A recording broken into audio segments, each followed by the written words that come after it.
Hello guys and welcome to a pilot video, the first video of my new channel.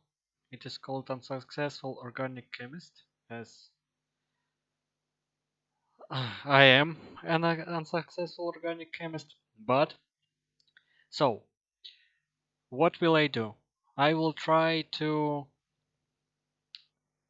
show you some methods, some synthesis that I used in uh, medication production just for fun and not to forget organic chemistry myself, because I have no practice at the moment, so I will practice here on my new channel. So for the first video I've decided to choose a very simple topic. So today we will talk about paracetamol, or acetaminophen, as it can be known in some countries. So in Russia, where from, it is called paracetamol, but you can call it as you want. And here I will draw its structure. So what is it? What this medication does? Paracetamol is a analgesic, and also it is used to normalize body temperature, but you should not mistake it with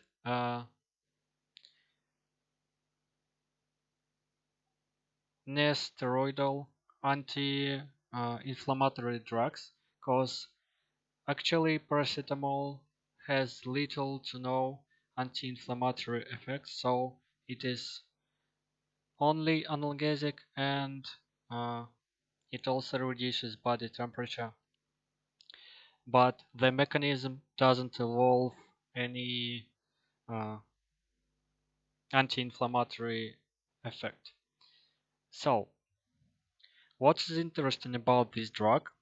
It actually was developed uh, and then forgot for a while, and then rediscovered and returned as kind of a winner in the battle with aspirin,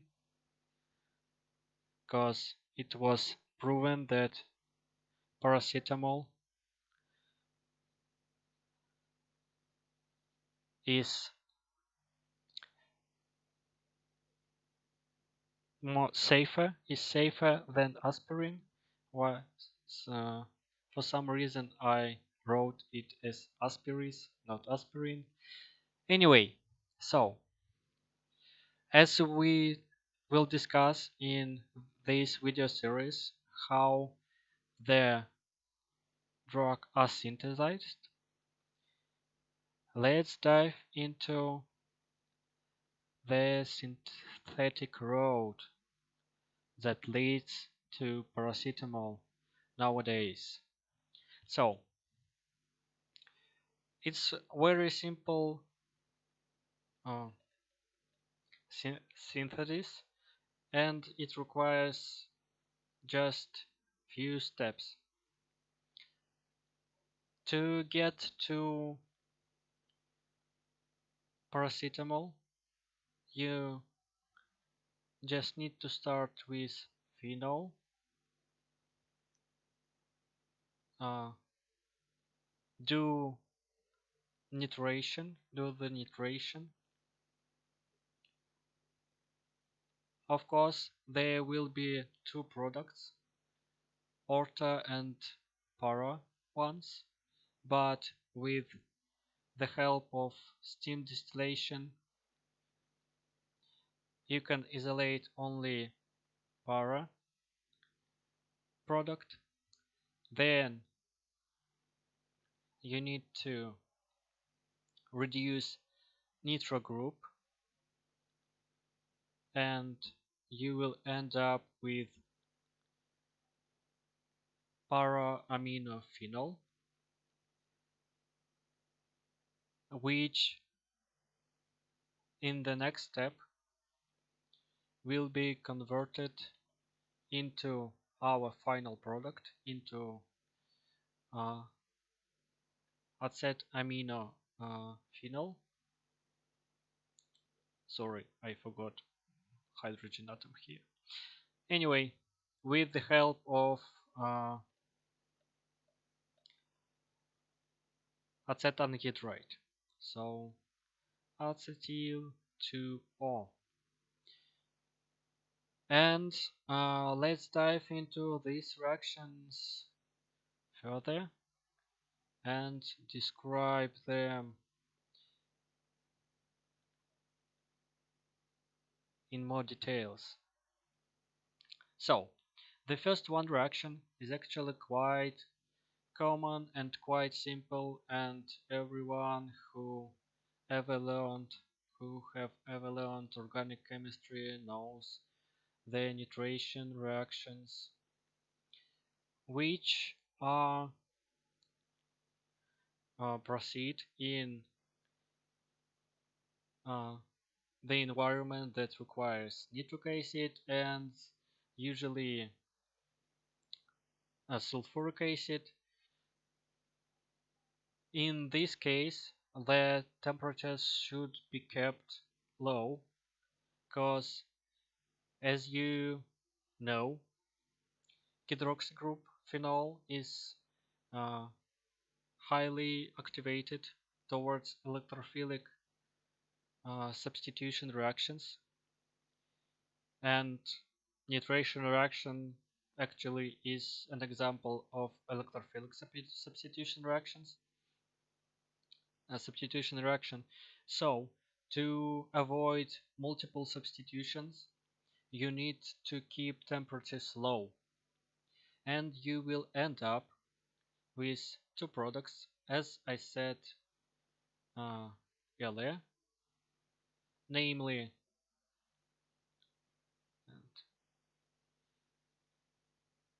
orta and para aminophenol.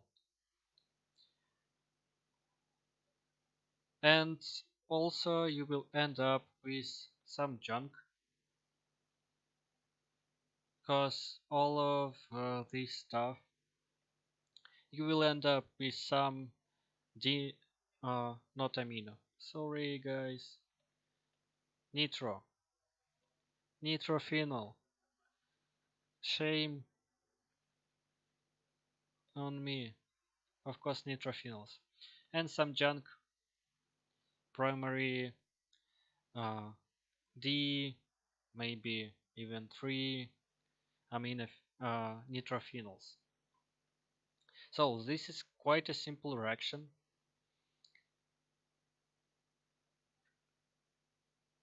And I hope all of you know what electrophilic substitution is.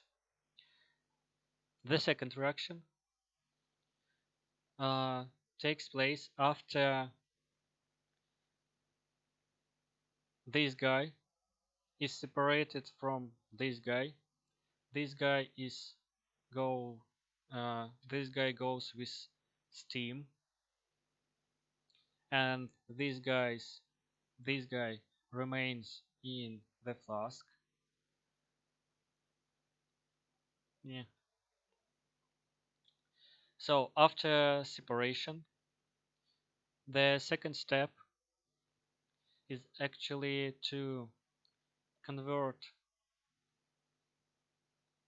nitro group to amino group, and here you can use any uh, reduction reduction agent as you want, maybe Sodium borohydride, sodium borohydride, borohydride.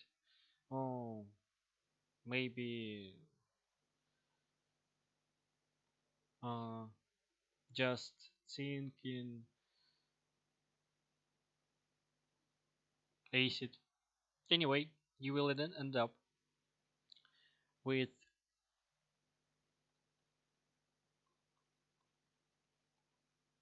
aminophenol, uh, which actually you will end up after uh, usually you will use acidic conditions, so you will end up with cation, and here will go some anion,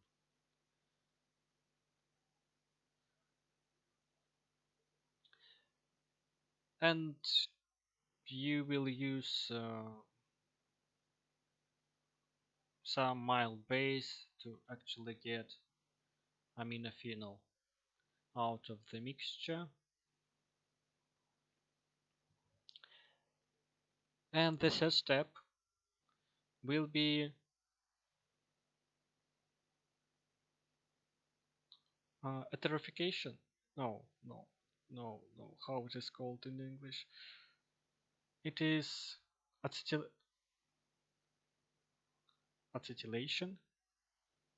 Acetylation. I will call it this reaction acetylation. Please, if you know proper name, just tell me in the comments. So, acetic anhydride readily reacts with uh, aminophenol, para-aminophenol, to give us desired product, our acetaminophenol, which is can be separated by recrystallization of water.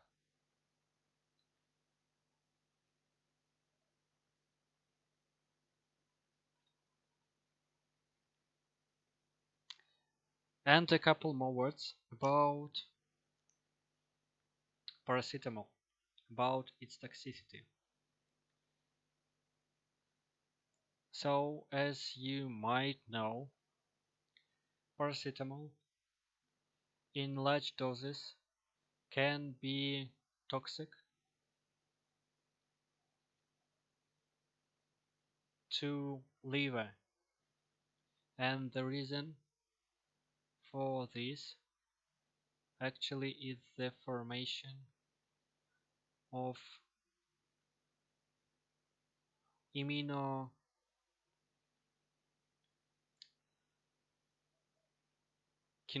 iminoquinone, which is toxic, which is highly toxic molecule. But there is an antidote for this. It is amino acid methionine,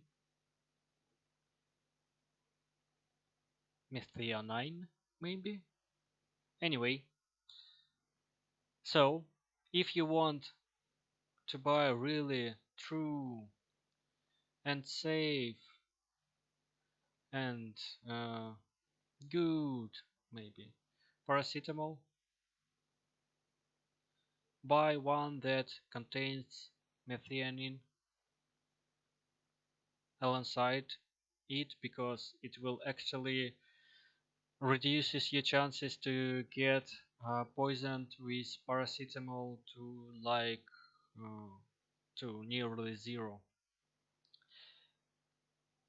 But you shall not fear paracetamol. This uh, product, iminoquinone, is actually can be found in large quantities only if your liver is struggling with some other work, or it's just overwhelmed with paracetamol. So if, for example, you drink a lot and at the same time use paracetamol, your liver may struggle. Or if, for example, you will try to kill yourself with paracetamol, you will be killed exactly by this compound due to liver failure. So I think I think this is all for the pilot episode. I don't think it was very interesting, but I hope I will make more exciting and more fun videos later. So this is just the first one, just to get started. And if you're watching this, thank you, man. I or girl, I don't know who are you, but I really appreciate your attention. Enjoy chemistry, and may the chemical gods be with you. Goodbye.